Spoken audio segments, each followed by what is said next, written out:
mungkin orang kayak mikir kan, kok masih muda aja udah dibiarkan sendirian gitu. Bullying banyak nggak sih gitu dong? Iya, Pasti banyak kan. kakak pernah dibully nggak sih kan foreigner, terus apa namanya, kakak beneran ada cowok-cowok apa ganteng nggak sih, so kayak Sekarang kan udah belajar 5 tahun di Korea. Suasana belajarnya di Indonesia sama di Korea beda nggak sih?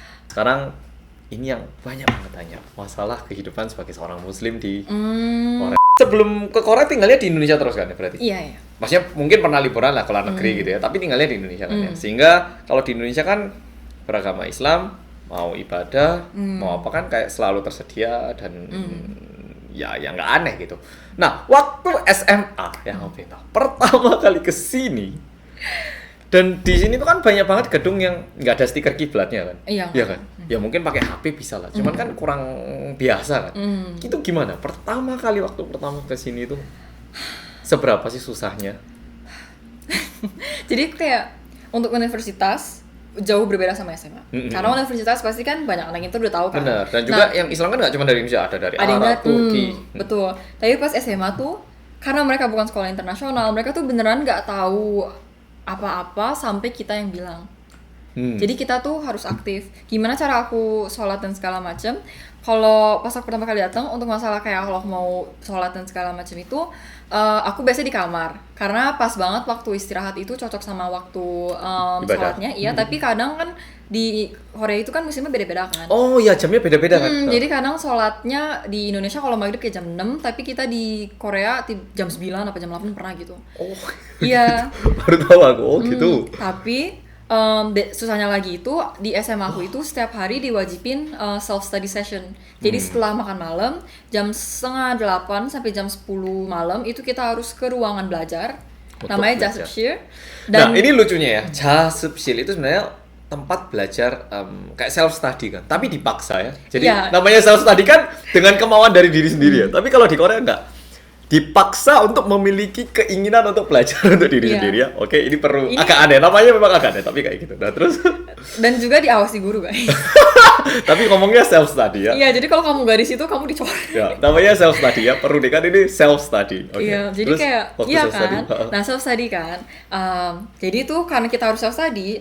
Nah, nyebelinnya itu di asrama aku kita ada waktu cashier kayak harus keluar. Jadi jam segini kamu nggak boleh ada di dorm. Kalau kamu ada di asrama, kamu bakal dapet penalty point. Maksudnya harus ke ruang belajar gitu kan maksudnya. Oke. Harus ke ruang belajar dan gak boleh datang ke asrama. Berarti kan aku nggak bisa sholat di asrama kan. Kalau di saat itu, kalau untuk aku sih mereka mereka nggak ngesediain tempat sholat, tapi aku biasanya ke auditorium, ke gym, terus ada ruangan kecil untuk stereo, aku biasa sholat di situ. Oke, jadi mencari ruang sendiri gitu ya. Iya. Nah, mungkin waktu SMA kayak gitu. Terus ada lagi kendala-kendala lain ataupun masalah-masalah yang pernah dihadapi kayak masalah makan ataupun gitu. Kayaknya paling yang aku rasain banget itu hijab sih. Nah ini pasti udah banyak yang udah ini ya mendengarkan dengan baik ini. Apa yang bikin masalah? Bukan masalah, yang bikin susah apa? Pertama itu stereotype. Jadi kayak misalnya aku inget banget, aku masih inget sampai sekarang waktu aku pertama kali masuk, aku ikut kayak kelas art, kayak kelas seni gitu. Terus kita disuruh Apa gambar nggak atau apa? gambar-gambar. Kan seni banyak kan bisa nari. ngegambar. Oke. Terus kita disuruh introduce diri sendiri plus artwork atau lukisan apa sih yang kau paling suka. Nah, semua orang kan maju. Terus akhirnya giliran aku kan. Nah, di angkatan aku itu yang pakai hijab aku doang. Terus kan aku maju kan. Terus dibanding mereka nanya, "Oh, kamu kenapa suka lukisan itu?" dan segala macam. Pertama kali mereka nanya itu, "Oh, kamu itu nggak sih ngebau atau ngenunduk?" Terus aku bingung kan, ngenunduk maksudnya apa? Terus gini so kayak maksud kamu sholat. Oke. Dan habis aku ngomong gitu, kayak langsung vibe suasana kelasnya langsung kayak awkward, kayak gitu loh. Jadi kayak, tapi aku sebenarnya jujur aja nggak pernah mengalami rasisme sama sekali, aku nggak pernah. Lebih ke kayak percaya diri aku sendiri dan lebih kayak karena Korea menurut aku gak begitu banyak terekspos, apalagi orang yang gak pernah tinggal di luar negeri itu. Jadi mereka pas ngeliat aku ya kayak, oh 신기하다, atau kayak oh asik gitu, oh kayak Kok beda gitu loh, kayak beda lihat ya? sesuatu hal yang baru lah gitu ya. Jadi aku sering ditanyain kayak, jadi kan aku ngobrol nih sama temen aku, anak intern. Nah terus anak internnya itu deket sama anak Korea yang di kelas aku juga. Oke. Terus anak Korea itu nanya ke temen aku kayak, itu si Vira kalau tidur pakai jilbab nggak sih? Oh. Terus kayak pertanyaan yang aneh-aneh gitu loh, atau enggak dia kalau mandi pakai nggak sih? Dia dari lahir pakai nggak sih? Jadi kayak Tapi ini mungkin buat teman-teman Indonesia ada yang mikir, loh kok tanyanya kayak gitu? Tapi buat seseorang yang sama sekali nggak pernah dengar tentang agama Islam, itu menjadi pertanyaan kayak, loh iya. berarti iya sih, maksudnya bisa loh tanya Bisa kayak sih, gitu iya. sebenarnya. Oh. Tapi akunya ya enggak. Kayak agak Kayak gitu loh ya. Jadi terus juga sebagai disclaimer juga, mungkin kalian mikir loh kakak nggak pakai seragam kan masih SMA aku itu pakai baju bebas sehari-hari. Kita punya seragam iya, tapi kita pakai cuma kalau ada upacara atau nggak ada presiden Hari-hari apa tertentu. ya gitu. Hari-hari tertentu doang. Jadi aku kayak nggak masalah. Oke, kalau gitu di jalan, di bis ataupun di tempat umum, ini pasti banyak yang tahu. Pernah nggak mengalami ya kayak rasisme? Sekali lagi nih, saya bertanya sekali lagi nih untuk memastikan, pernah nggak? Jujur banget, aku nggak pernah loh. Sama sekali sedikit pun ataupun kayak gimana? Kalau nunci atau mereka ngeliatin aku terus udah pasti. Oh iya sih. Kayak ngeliatin terus kayak kaget gitu udah pasti. Tapi langsung ke aku, langsung ngerasain kayak rasisme itu, aku jujur aja nggak pernah. Kayak merasa diserang gitu nggak pernah diserang gitu aku ya? nggak pernah gitu. Walaupun aku sering kan ngeliat-liat kayak video-video orang bilang, oh aku dulu pakai jilbab, terus tiba-tiba kayak ada kayak ajumang gitu. Aku nggak pernah sama sekali. Ini ada yang pengalaman buruk menggunakan jilbab di Indonesia, di Korea gitu juga nggak pernah ada kah pengalaman buruk? Mungkin kayak ketidaknyamanan gitu loh rasanya. Mungkin karena juga nggak. Jadi misalnya aku lagi ukur baju untuk seragam dan segala macam. Terus mereka nggak pernah nggak pernah mikir tentang jilbabnya. Jadi kalau roknya pendek nggak apa-apa dan segala macam. Itu bener kan, itu budaya juga sebenarnya. Iya, itu kan, budaya juga soalnya. Oke. Ada itu. Terus Terus waktu rok gimana dulu? aku pakai legging dalamnya. Oh, oke. Roknya juga nggak pendek-pendek banget kayak di drama-drama. Ya drama ya. Drama sekali lagi itu drama. Itu drama, guys. Drama adalah drama, oke? Jangan. Oke. Oh. Nah, ini jujur banyak banget yang tanya masalah pernah nggak karena Islam digituin, tapi seperti yang udah disampaikan, ada lah pasti ketidaknyamanan kayak orang-orang tanya. Tapi perlu diketahui kayak waktu aku di Indonesia pun itu kadang ada orang yang tanya aku, kalau di Korea itu kayak gini nggak sih? Katanya orang Korea mandi cuma sekali. Kayak pertanyaan-pertanyaan kayak gini tuh banyak tanya. Tapi pertanyaan yang ditanyakan kepada orang-orang luar negeri itu bukan karena kita Iya, betul. nggak suka ataupun merendahkan, tapi kan benar-benar pengen memastikan langsung kan. Kayak teman-temanku dulu tanya ke aku kan, ya karena itu sungguhan dah. Kayak pingin tahu, kayak menjawab pengen tahu pertanyaan. aja. Jadi bukan kayak kamu mandi cuma sekali, bukan kayak diserang. Mungkin ada orang yang kayak gitu, tapi normalnya enggak. Normalnya enggak. Dan siapapun yang pernah liburan ataupun tinggal di luar negeri dan tinggal sebagai seseorang yang berbeda, pasti ngerti rasanya orang-orang melihat aku terus kayak itu ada, itu bukan hal yang jelek atau gimana ya, mereka cuma kok beda ya kayak gitu. Oke, ada yang tanya culture shock pernah ada nggak? Oh, kayaknya banyak deh. Tunggu aku, karena aku udah lama kan tinggal di sini. Udah mulai pudar ya, udah mulai pudar kan? Banyak sih. Mungkin kalau pas kuliah budaya minum. Oke, ini juga bagus. Gimana nih budaya minum? Karena waktu aku SMA ya kan nggak boleh kan, belum songin atau masih underage kan. Di bawah. Masih di bawah umur, jadi nggak apa-apa. Tapi pas SMA, pas aku masuk ke kuliah itu, cara orang Korea untuk deket satu sama lain itu ya melalui suljari atau minum bareng. Jadi lebih tepatnya bukan harus minum bareng, tapi di tempat minum Di itu tempat mulai yang kumpul minum, gitu. iya, Nongkrongnya di situ gitu. Iya, nongkrongnya di Oke. situ, ngobrolnya di situ. Terus mereka juga punya banyak sul game atau game-game permainan. dengan alkohol gitu. Tapi sebenarnya mungkin kedengarannya kayak serem banget gitu kan, tapi enggak, sebenarnya kayak cuma kayak main-main asik-asik doang.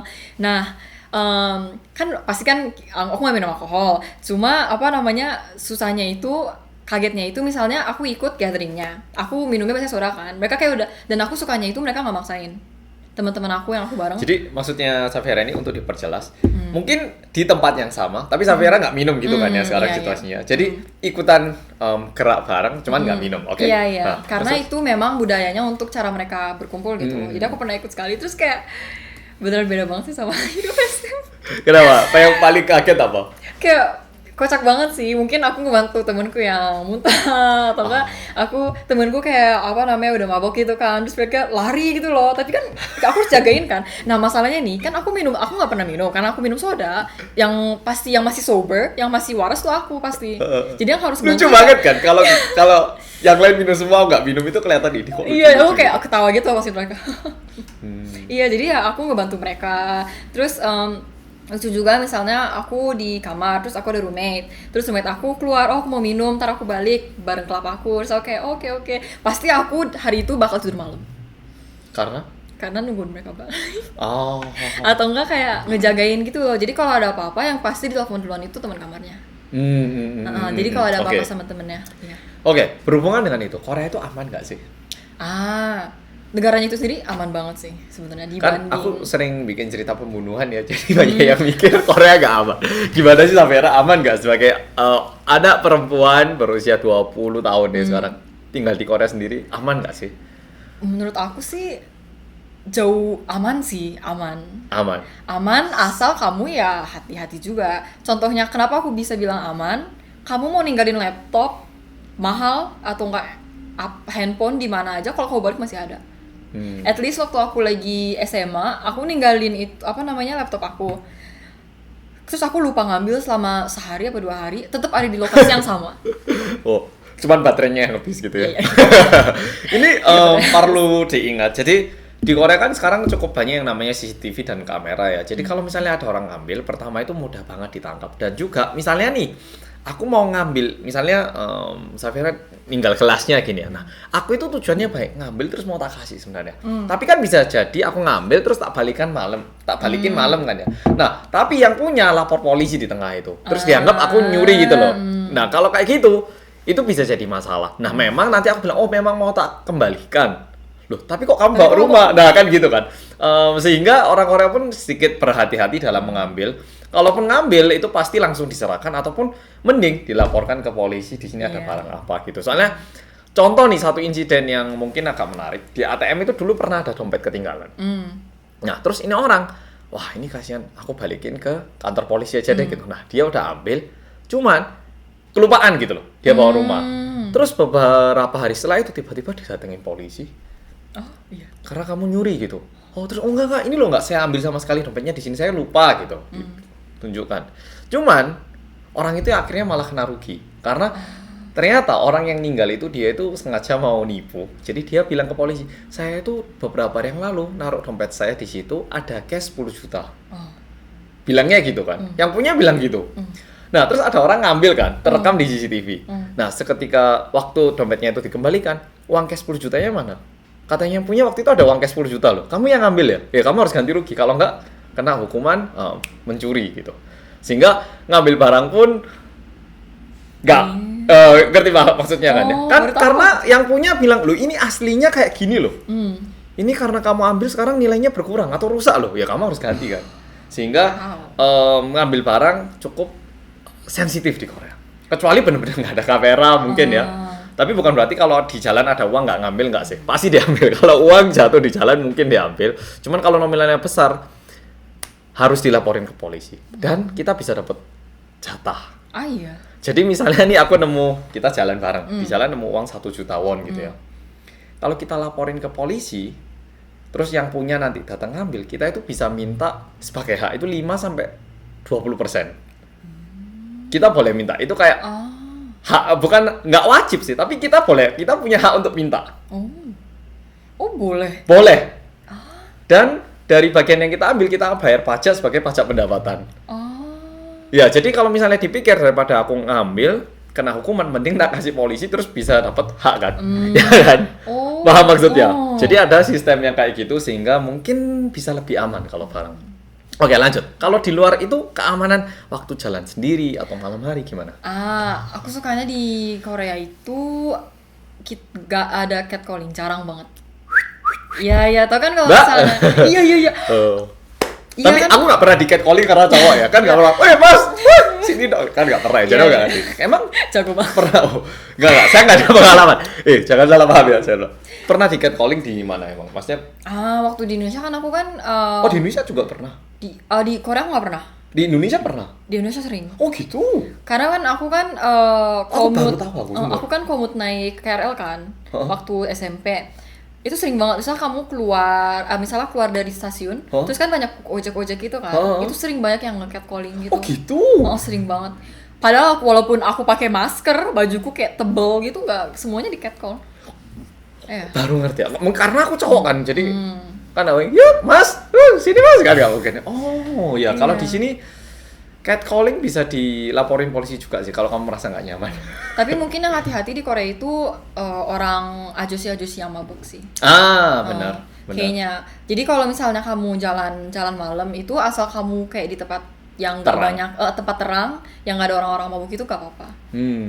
Oke. Jadi misalnya pulang malam terus pulang sendiri nggak pernah merasakan kayak aku dikejar pembunuh gitu, nggak pernah. Oke, dan juga ini ada yang tanya, untuk biaya hidupnya di sini, kalau menurut Safira sebagai mahasiswa atau pelajar kayaknya butuh berapa sih sebenarnya? Banyak. Ya, berapa? Disampaikan. Kalau boleh dibagikan rata-rata per bulan pengeluarannya kayak gimana? Aku jadi di universitas aku kita dikasih beasiswa untuk belajar sama uang jajan juga. Tapi jujur aja uang jajannya nggak cukup. Itu cuma nge-cover kayak setengah dari yang aku butuhin. Dan untuk makan kadang nggak cukup gitu. Jadi karena itu biasanya kira-kira kalau misalnya kamu nggak banyak jajan, untuk hal aku ya personally, kira-kira ini nggak termasuk itu juga, nggak termasuk tempat tinggal. 8 juta. Rupiah. 8 juta rupiah. Oke. By the way, beasiswa yang Safira dapatkan ini adalah beasiswa dari Universitas KAIS langsung dari KAIS-nya. Bukan KGSP yang biasanya mayoritas pelajar-pelajar luar negeri dapetin di Korea. Jadi uang sakunya kecil banget tadi aku tanya ya. Boleh disampaikan kan? Sekitar kalau dijadiin rupiah 4 jutaan? 4 juta. Padahal kalau KGSP itu mereka dapat sekitar 12 juta rupiah. Padahal sama-sama beasiswa, yang satu 12 juta, Safira ini 4 juta. Jadi agak dikit. Iya, agak dikit. Cuma yang bagusnya juga sama universitas aku itu dia nyediain banyak kesempatan kerja ke anak internasional. Selain kesempatan kerja juga, kalau misalnya kamu kerja karena kita sekolah kayak institut riset, kalau misalnya kamu ikut riset plan itu bayarnya gede banget. Wow. Untuk intern doang di lab itu bayarnya gede. Untuk ngebantu profesor aja bayarnya gede. Mungkin boleh dibagikan kerjaannya kayak apa sih? Apa aja sih yang bisa dilakukan? Pilihan pekerjaannya kayak apa aja sih? Terus bisa mungkin kisaran bisa sampai seberapa? Tergantung ya, beda-beda. Kalau misalnya ngebantuin profesor jadi asisten gitu, itu biasanya 4 juta 5 juta 1 bulan. Rupiah? Iya, rupiah. Oh, aku kira Korea Won, kaget. Tapi kalau misalnya kerja di lab atau intern beneran itu yang full time gitu ya? Bukan full time, part time. Jadi sambil kamu belajar, kamu kerja di lab, itu 1 bulan bisa 10 juta atau lebih. Jadi tuh mungkin karena itu juga aku lihat apa yang dilakukan sama universitas aku itu mereka pengen kita pinter cari uang sendiri gitu. Dan lebih semangat untuk kayak kerja gitu yang ngedatengin uang juga. Tapi kan kamu bukan kerja yang ece-ece gitu loh, bukan kerja labor yang itu. Rutinitas, tapi kerja sesuatu yang bisa menambah karir kamu, edukasi kamu, masa depan kamu gitu. Dan apa sih ngomongnya? Bukan kepala sekolah. Kalau universitas ngomongnya apa? DM apa? Oh iya, apa ya? Apa? Tahu enggak? Bukan demokrat. Ya pokoknya itulah. Kepala sekolahnya universitas apa sih ngomong? Ada kan namanya ya? Dekan. Dekan. Ya, dekan. Nah, setahu dekan dari KAIS sendiri itu orangnya sangat pingin anak-anaknya itu punya pola pikir yang berbeda. Jadi mereka itu benar-benar pingin kayak menantang anak-anak untuk mencoba hal yang baru. Jadi contoh nih kayak perusahaan-perusahaan besar Korea kayak Naver gituan itu semua lulusan KAIS tahu. Dan mereka sendiri dulu itu kayak ujiannya oke kamu coba hack komputer saya. Nah, jadi ujian-ujiannya kayak gitu atau katanya pernah juga kayak ujian kali ini buatlah pertanyaan. Ya itu sering. Oh, sering, beneran? Iya, kayak dibanding, apalagi kalau kelas diskusi, dibanding kamu kayak dimintain menjawab, kamu disuruh kayak buat kayak pendapat dalam bentuk pertanyaan. Mereka suka orang yang banyak nanya. Gimana pendapat? Pendapat dalam bentuk pertanyaan. Jadi pendapat dulu, terus pertanyaan. Jadi misalnya contohnya ya, si A profesornya bilang di apa waktu di bagian ini di sosial ini kita bakal ngepelajarin social value 1, social value 2, social value 3. Nah, kenapa social value 1 itu penting? Karena ini begini. Dan karena ini juga nih kayak gini. Terus anak KAIS biasanya bukan gak nerima aja, bukan kayak oh gitu, enggak, mereka nanya. Mereka kayak nantang, kenapa mereka mikir kayak gitu. Emang itu benar, emang apa buktinya yang ngebuat kalau kita ngikutin social value yang pertama bakal ngelanjut ke seperti yang ini gitu. Jadi kayak didorong untuk pertanyaan, apalagi waktu aku sempat ngambil, jadi tuh di sekolah aku kita bukan cuma belajar sains doang, kita juga banyak kelas humanities dan social science. Aku ingat semester lalu aku ngambil kelas, aku karena punya kebiasaan yang kayak gini, soalnya kan aku kira kita belajar sejarah gitu kan, aku kira ya cuma diresapin aja udah cukup satu gitu. Arah kan, one way passive learning gitu. Tapi enggak, teman-teman aku satu kelas tuh kayak buat pertanyaan yang aku gak nyangka, ya bener juga ya. Contoh kayak apa nih? Gimana ya dibilanginnya? Jadi kalau misalnya dosen ataupun guru menjelaskan kayak, loh kok gitu, malah gitu kan? Iya, kayak kalau kok gitu, kenapa? Tapi bukan ini kayak gini. Jadi tuh mereka udah kayak punya background sendiri, apalagi kelas yang aku ambil waktu itu tentang kayak social, kayak tentang civilization gitu, tentang dan tentang agama. Dan aku belajar agama ini. Terus dia bilang, jadi dia ikutin peraturan ini karena ini kayak gini. Terus ada yang nanya, loh tapi aku inget ada juga peraturan yang bilang, jadi dia bukan agama itu, tapi dia tahu, kayak bilang, tapi di bawah itu aku tahu ada yang namanya ini. Tapi peraturan yang aku maksud itu versus peraturan yang dibilang sama profesor itu bukannya saling menentang ya. Jadi kayak berpikir kritis gitu. Iya, kayak beneran gitu, so kayak, bener juga ya. Jadi kayak selalu ditantang untuk melemparkan pertanyaan yang kritis juga. Jangan cuman memandang ke arah yang kita selalu arahkan, tapi coba kamu mikir ke arah lain dan juga tanyakan, pastikan kalau pikiran kamu benar atau salah kayak gitu ya. Dan kayaknya universitas kita itu terkenal sama startup. Startup, ya benar. Lulusan universitas kita itu banyak banget yang akhirnya buka startup sendiri. Bikin bisnis ya. Salah satunya yang Nexon yang tentang game itu Nexon. Lulusan KAIS juga kalau nggak salah. Jadi kayak kita punya startup value juga sebenarnya. Jadi kayak yang punya ide departemen khusus, bisnis. Ya kayak tempat khusus, medium khusus untuk anak-anak belajar cara buat startup. Iya. Tapi memang agak beda. KAIS ini apa ya? Jadi kalau SKY ya, Seoul, Korea sama Yonsei itu lebih kayak belajar gitu. Tapi kalau KAIS ini kayak membuat gitu loh. Misalnya nih ada berita ya, autopilot mobil. Biasanya itu pasti KAIS.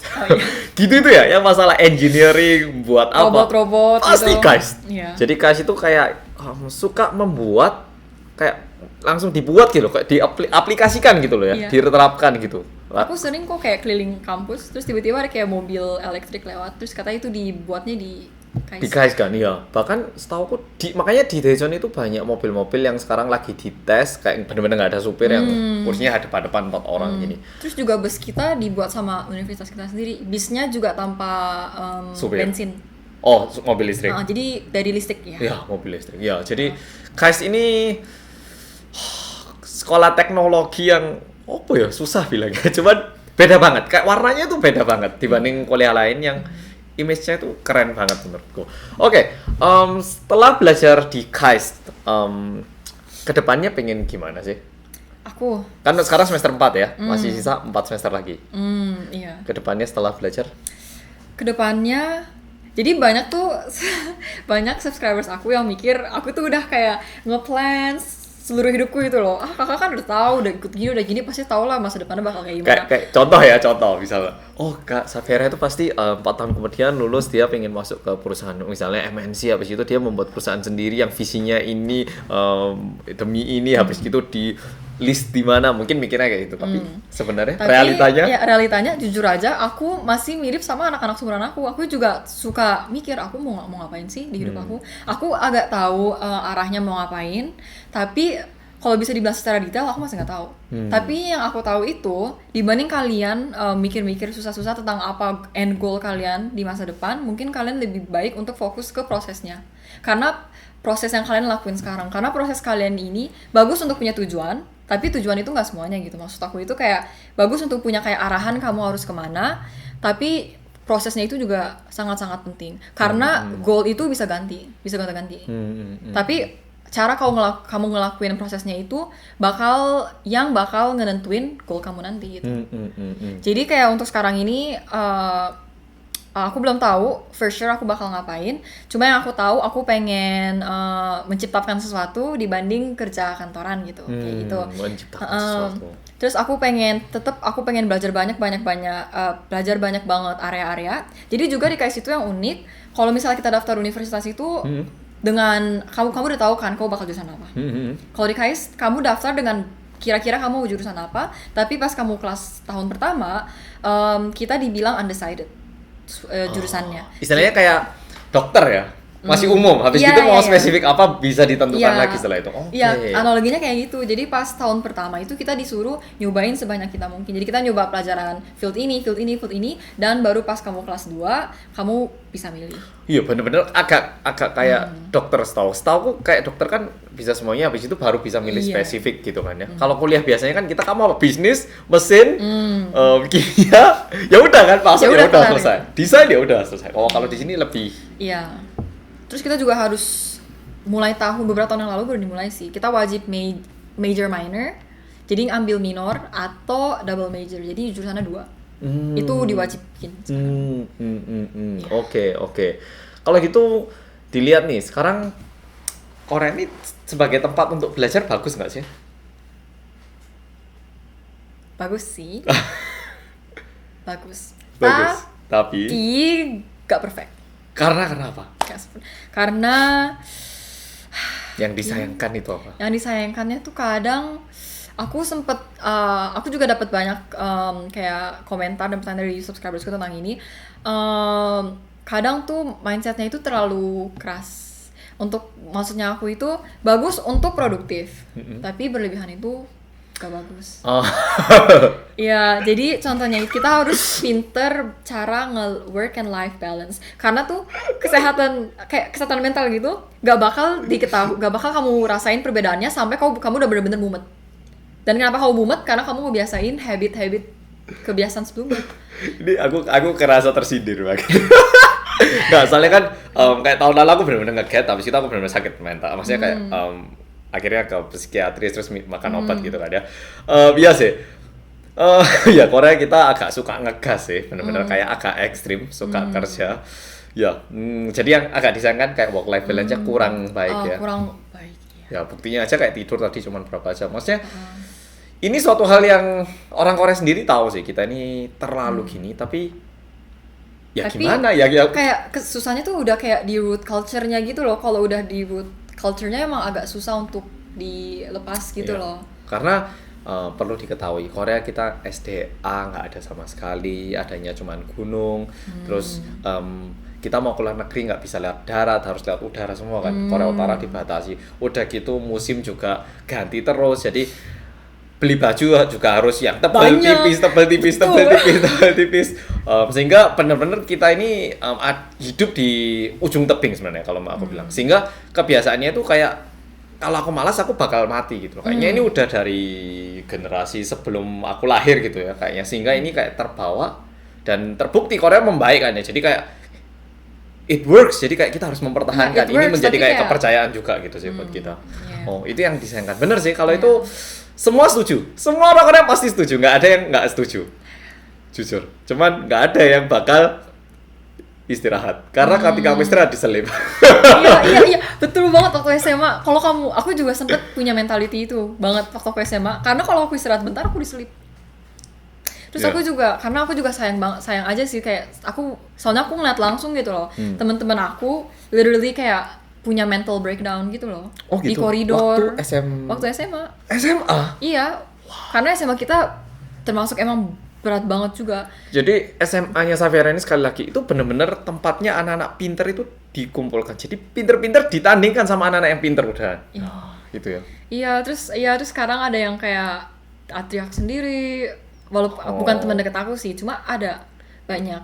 Udah mentalnya udah lelah sebenarnya ya. Ada yang nilainya tuh perfect mulu tapi selalu masak kurang. Jadi aku kayak, loh kamu kenapa apa gitu, kamu bobo gitu. Aku bobo ya, masih aku bobo jam 1 gitu. Jam 1 lumayan malam kan pas SMA. Malam lah. Iya. Aku dulu jam 9. Bangun jam 5. ya gitu kan. Terus mereka bilang, ih kamu bobanya pagi banget. So kayak Pagi? So kayak gitu deh. Oke.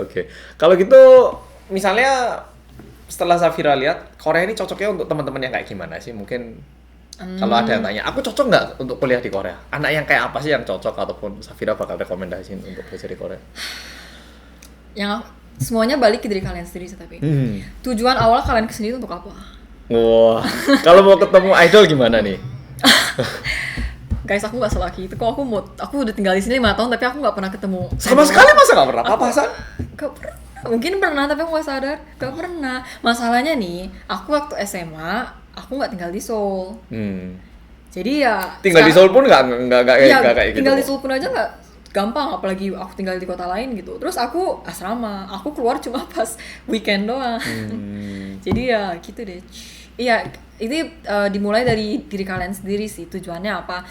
Salah satu yang ngedorong aku kenapa aku tetap mau di sini itu, pertama aku yang milih untuk sini. Yang kedua, kalau misalnya aku gagal di tengah-tengah, kalau misalnya beasiswa aku dicabut, nilai aku kurang segala macam, aku harus balik ke Indonesia, aku harus mulai dari awal. Dan rasanya sayang banget gak sih? Karena jujur aja aku pindah ke Korea ini, rasanya ini salah satu kayak titik turning point yang merubah hidup aku banyak banget. Dan yang aku suka juga, yang kalau bagi kalian lagi mikir mau ke Korea apa enggak, itu Korea itu sangat ngeapresiasi orang-orang yang bekerja keras dan berprestasi. Itu yang aku paling suka. Aku bukan bilang aku banyak prestasi, aku pintar, enggak, bukan. Tapi bener banget kelihatan. Kenapa waktu aku SMA, di SMA aku itu, kalau nilai kamu bagus, kan sekolah aku banyak sponsor. Kalau nilai kamu bagus, kamu bakal dikasih uang scholarship. Dan jumlahnya juga gede. Beda-beda tapi bisa sampai 25 juta rupiah. Rupiah. Wow. Itu cuma untuk 1 tahun. Kalau nilai kamu bagus 1 tahun. Jadi itu bukan semuanya loh. Belajar bisa jadi pekerjaan ya. Kamu nilainya bagus aja bisa dapat beasiswa, bisa dapat uang tambahan. Selain itu untuk sekolah aku ya, kita kalau mau ada kayak aku merasa kayak aku mau promosiin sekolah aku deh. Tapi kalau misalnya kamu mau exchange student, mau tukar pelajar, itu dibayarin. Dari universitasnya. Terus koneksi kita sama universitas lain banyak dan segala macam. Jadi secara singkat mereka ngeberikan medium atau mereka nge-support banyak untuk kalian untuk bisa berprestasi. Oke. Aku suka kayak gitu. Jadi kalau misalnya buat teman-teman yang benar-benar ingin menantang diri, ingin coba mendorong diri hingga limit, silakan coba datang ke Korea. Berarti di Daejeon ada restoran Indonesia kan? Ada. Oke. Jadi kayaknya mungkin lain kali kalau ke Daejeon ketemu Safira di kuliahnya bakal tak vlog di situ. Dan sebenarnya aku punya banyak banget pertanyaan yang pengen aku tanyakan dan juga banyak banget pastinya boleh pengen tanya. Cuman menurutku lebih pantas kalau jawaban-jawaban itu bisa langsung ditanyakan di channelnya Safira, bisa dikunjungi di sana karena dia juga bikin konten. Menurutku juga bakal menarik kalau misalnya Bol-Bolo pengen tahu karena benar-benar real, kayak benar-benar orang yang pengen Bol-Bolo cari kayaknya, kayak orang Indonesia dari SMA tinggal sendiri, Islam juga. Ya, jadi kayaknya kalau ada pertanyaan lain bisa coba dikunjungi Instagram ataupun YouTube-nya, dan podcast kali ini kayaknya bakal tak akhiri di sini. Terima kasih sudah membarengi. Dan kayaknya cerita kali ini cukup menarik. Kalau misalnya Bolo-Bolo suka, please jangan lupa untuk ngecek Instagram dan juga YouTube-nya. Oke, terima kasih sudah nonton video kali ini dan sampai jumpa di video berikutnya. Bye-bye. Wow, menarik banget tuh, menarik. Banyak banget pertanyaan yang bisa tak tanyakan, cuman kayaknya